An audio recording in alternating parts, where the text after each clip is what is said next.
Good evening, everybody. Welcome to this week's Zen and Zazen class. Today I will talk about the precious mirror Samadhi text. But before I start, let's sit together for half an hour.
you everybody for joining. Could you hear the bell? There's a problem with my connection. Can you hear me?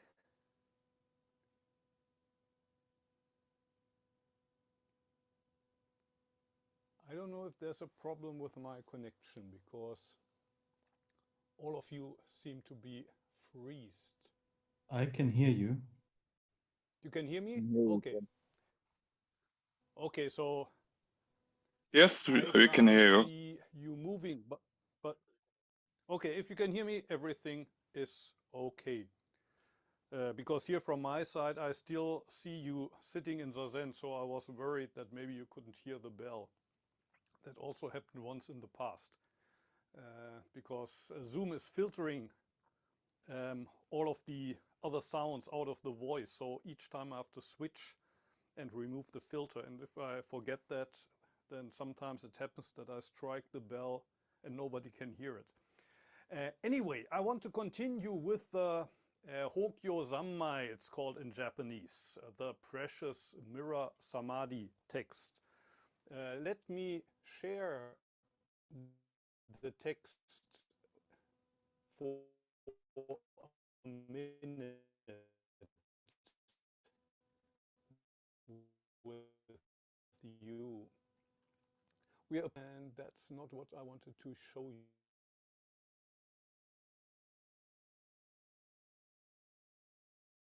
About a tree for 10 kalpas. I was talking about this koan from the Mumonkan about a Buddha from the past who said for 10 kalpas, so basically for eternal stretch of time, and still he wouldn't become a Buddha. And basically that's what Sawaki Roshi says, Zazen is good for nothing, and still you should sit for 10 years and another 10 years and then another 10 years. Not because after 30 years you finally get enlightenment, but you invest your whole life in this practice that's good for nothing. You don't do it to become a Buddha in the future. And after that comes the sentence which is translated here as like a battled scarred tiger, like a horse with shanks gone gray. And I personally prefer the interpretation that says it's like a yawning tiger. So not like a hungry tiger that's chasing after prey. I want to get enlightenment, I want to get enlightenment, I want to get this, I want to get that. But a tiger that has had his fill. The tiger's not hungry anymore. The tiger returns to the mountains. He's roaming in the mountains, but he's not looking for prey. He's yawning, or he's maybe roaring, a roaring tiger, but not because he's trying to attract beautiful mates. The tiger is completely resting in himself. How about this horse here? Horse with shanks gone gray. So it's not a horse that's running at full speed trying to be the first in the race. It's a horse that has found its own pace, and it's completely resting in itself, but still giving itself. And the next ones I think I didn't talk about yet, because some are vulgar. Jeweled tables and ornate ropes, because others are white.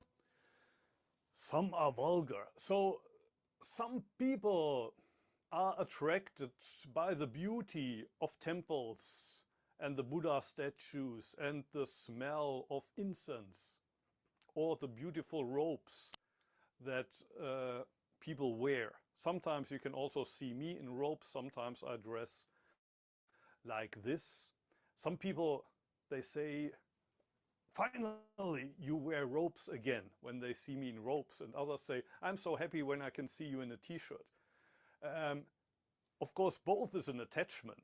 Some people are attached to a robe, to a monk that actually looks like a monk in the robes, and others are attached to this idea of the rebel monk that dresses in a t-shirt. And sometimes it can be a help to reach people. Now I'm always hanging up these calligraphies, but of course the Buddha Dharma you can't find in the calligraphies. I could also put them down, whatever. But you try to reach people different ways. Some people, they need the beauty of a Buddha statue, and others, they see the Buddha Dharma in, what does it say here, cats and white oxen. Actually, I think that was a phrase by Nansen. His student Joshu, I think, asked him, what is the Buddha Dharma? Or what's the true Dharma? What's the one truth?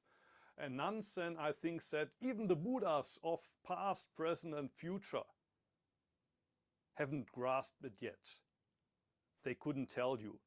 But white oxen and wild cats, they know it perfectly.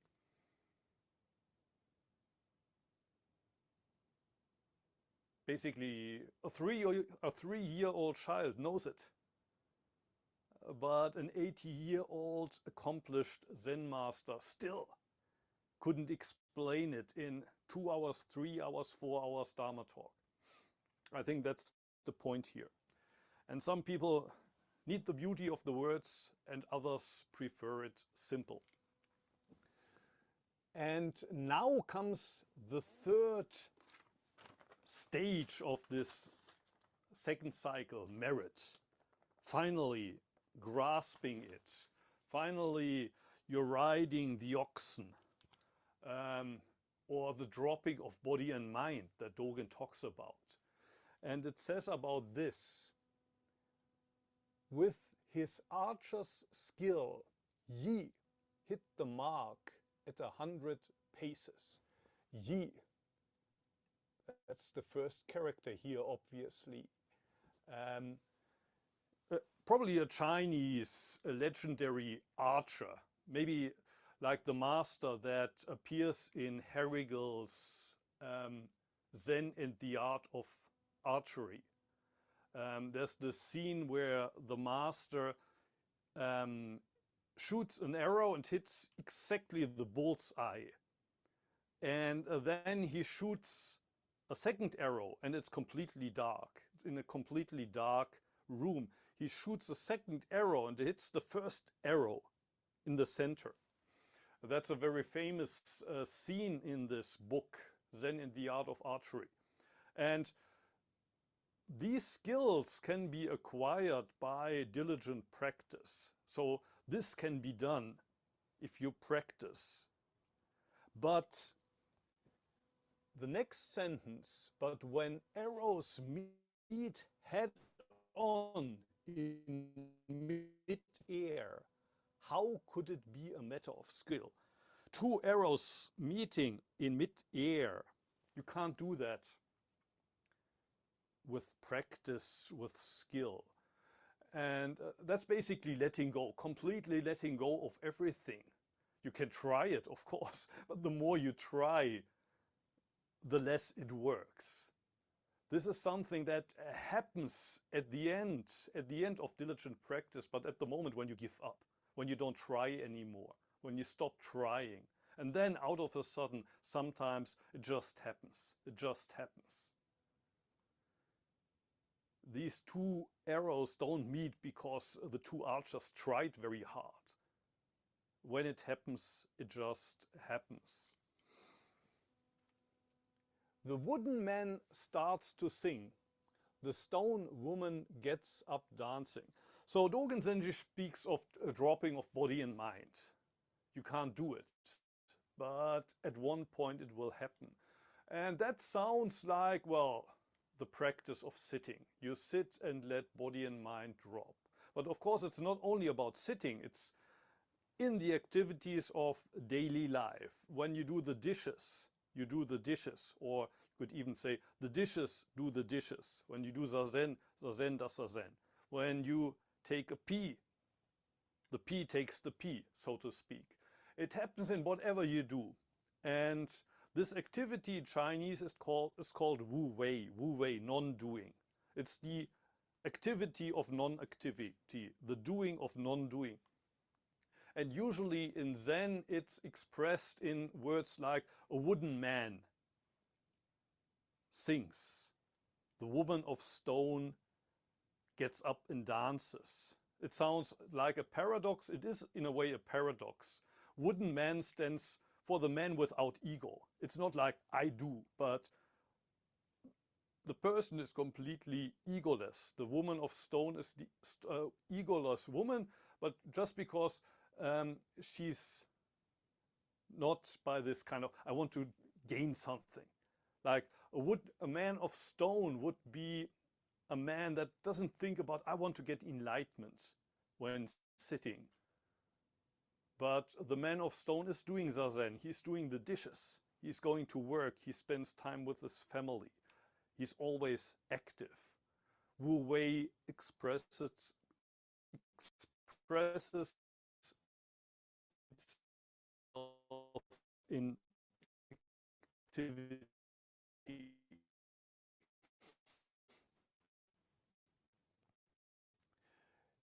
It is not reached by feelings or conscious deliberation, dialectical thinking. It's beyond feelings, it's beyond consciousness, it's beyond our discriminating thinking. Dogen Zenji says similar things in the Fukan Zazengi. Let go of all those thoughts and feelings. Let them drop. Don't distinguish between right or wrong. Zazen doesn't even depend on sitting or lying. So you don't even, you shouldn't even be attached to the idea that Zazen must be done in the sitting posture. You can do it while you're lying. You can do it when you're walking. In any activity, Zazen can express itself. It's not something that we grasp with our mind. And it's also not like Bruce Lee said, don't think, feel. But it's also not something that you feel. It's something that's beyond thinking and feeling. And if you would ask me, well, when is it? I would say it's in practice, but it's not in the practice that I do. I practice, but it's rather the wooden man that's singing. It's the stone woman that's dancing. It's the practice of non-practice. We still have quite some time, but do you have any questions at this point? Anything you would like to ask or share? Now I can also see you again. You're moving again. But I don't see anybody with a question. If you don't have any questions, I can also continue. No questions? Okay, then let me continue for a few sentences. Ministers serve their lords. Children obey their parents. Not obeying is not failure. Failure to serve is no help. This might sound a little bit confusing or even a little bit disturbing to Westerners because we're not used to this idea of hierarchy, of serving the king or anybody. Of course, you should be grateful to your parents, but do children always have to obey their parents? We would rather say no. Why should I obey anybody? Why should I serve anybody? But at least from the perspective of the time when this text was written, at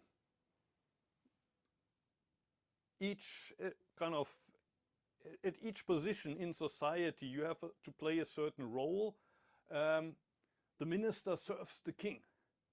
And of course, that's also something that For example, Dogen says, probably other texts says, also a good king has to listen to the minister. So it's not a kind of one direction thing. Minister serve the king, but the king needs the ears to listen to the ministers. The younger brother follows the older brother, but of course the older brother also needs... basically, I think what is said here is, in the ox herding pictures, it would be kind of the process of taming the ox. You got the ox, you grasp the ox, but the ox is wild. And the ox, like there's this one passage of in the Sui Monkey where Dogen says, just because a Zen monk doesn't mean that you need to dance naked in the rain. There are some people who think that that's an expression of enlightenment. And of course, when you finally get it, you're free from all these rules, fixed all rules. Kind of, I think in the, I talked about this shu ha li. You grasp the ox and you want to break everything. Now you're finally free.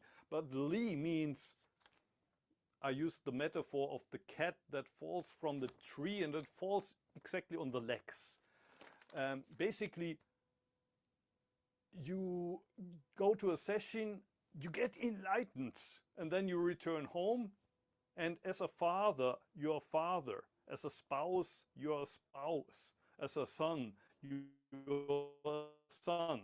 At work, just because you're enlightened, it doesn't mean that if you're the postman, you don't have to distribute the letters anymore, or maybe you put the letters in strange letterboxes. You do everything exactly as it should be done. And I think that's what's said here. Enlightenment doesn't mean that you don't do your job anymore, that you don't play your role anymore. You play it exactly as it should be done. You're one with the role. You distribute all the letters to the boxes where they belong, if you're the postman. So I think that's meant here with, what did we have? The minister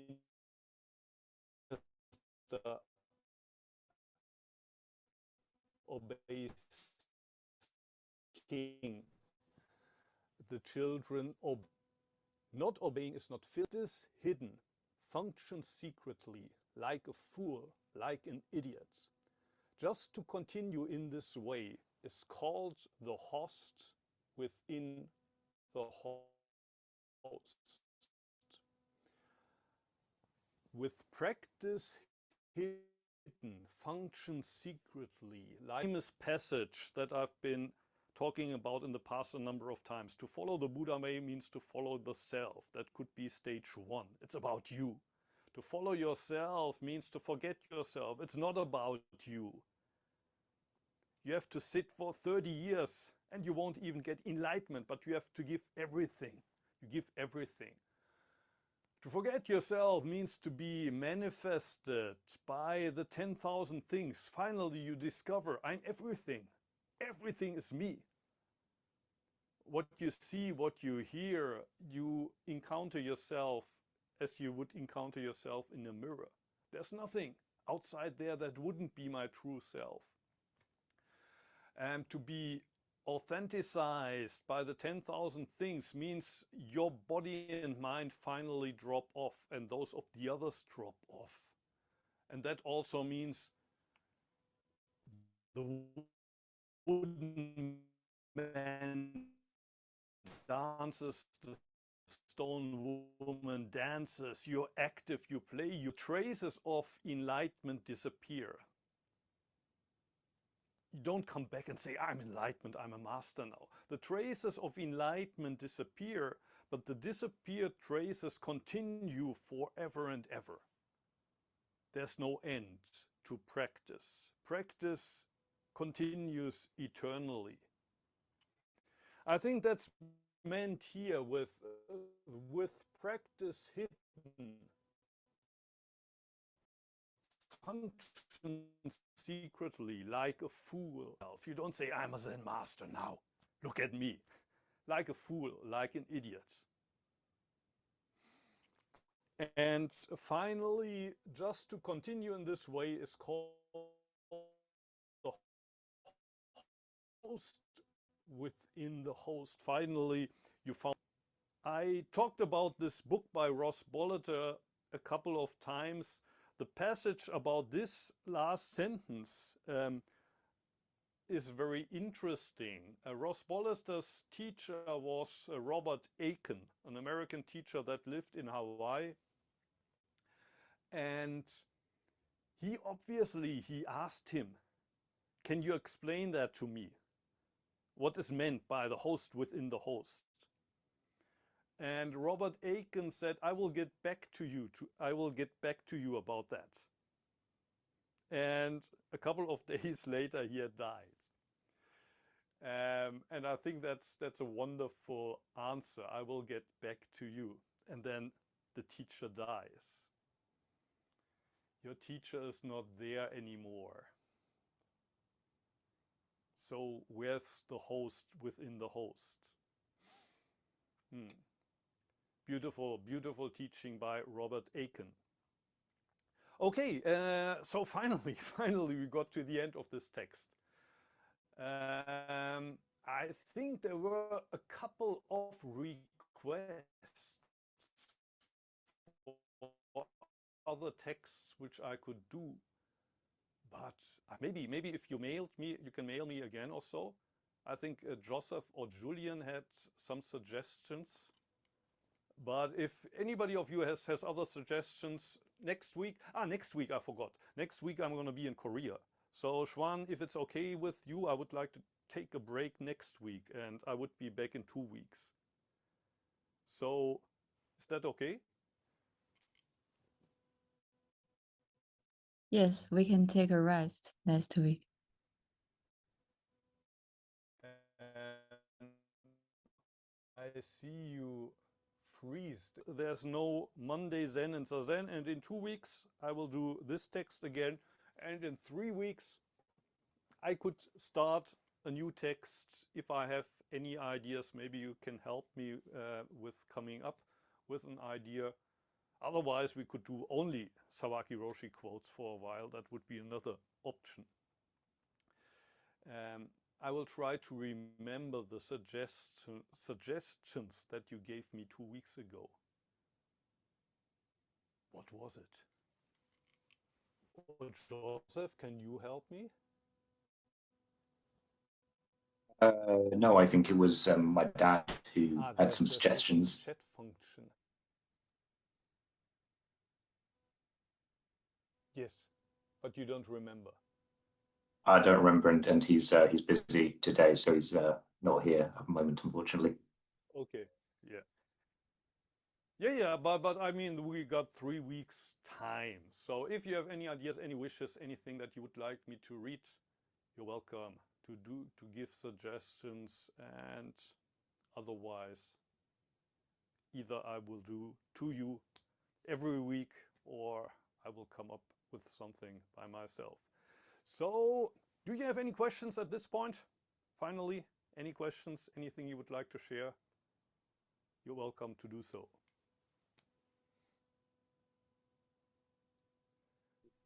One question about the lines we just went through, actually. Something strange with my connection today. Do you have a long question? Can you hear me? I can hear you, yes. Oh, okay, yeah. I can hear you. Okay, good.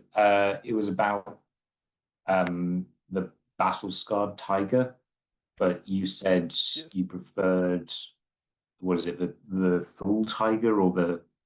I was just wondering where that translation that you used came from. Because a yawning tiger.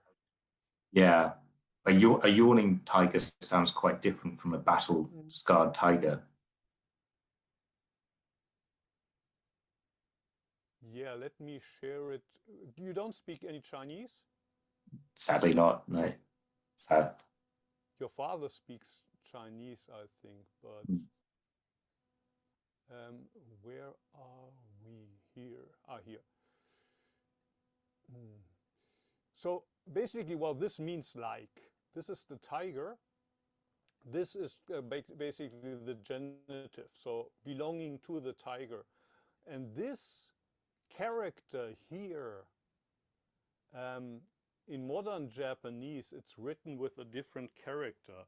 And in Japanese, it's pronounced ketsu. Ketsu is something missing. There's something missing, but yawn is also written with this. So I interpret it like that the tiger opening his mouth wide,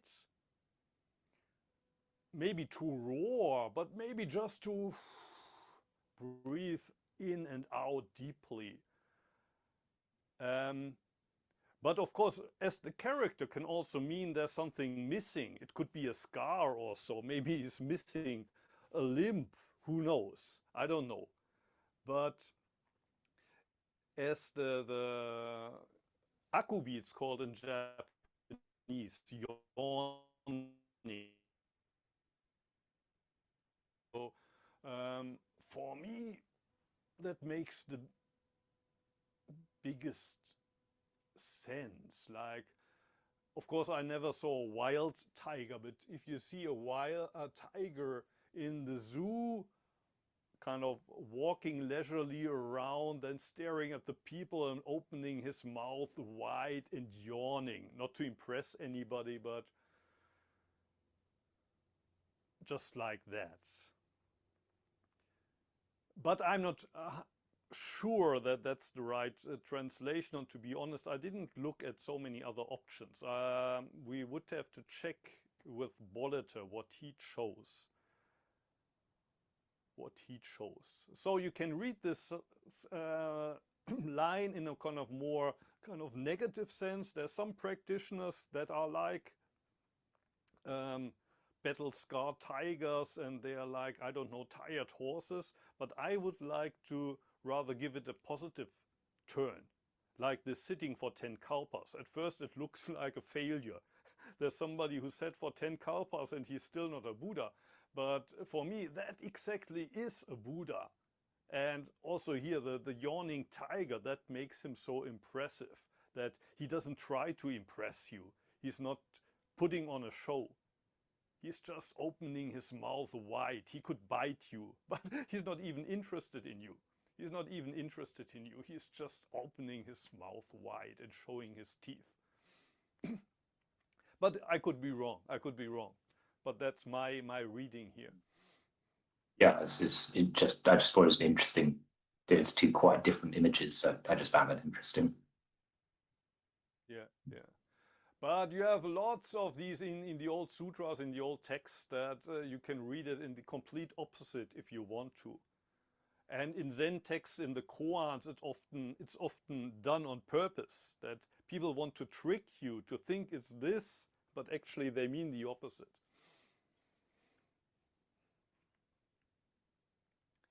Anything else you would like to ask or share?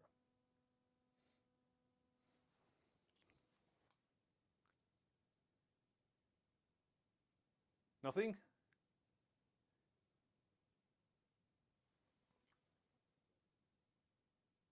If not, it's exactly 9 o'clock here in Japan. So if there are no more questions, I would like to thank you and hope to see you again, not next week, but in 2 weeks. Should be June 9th. On the 9th of June, we will read Sawaki Roshi to you. And the week after that, if you have any ideas, requests, please be free to either mail me or mail Xuan, or comment under this video once it's up on YouTube. If you have any wishes, you can also write it in the comment section. So thank you everybody for joining. Thank you Xuan-san for hosting us here, and have a nice 2 weeks.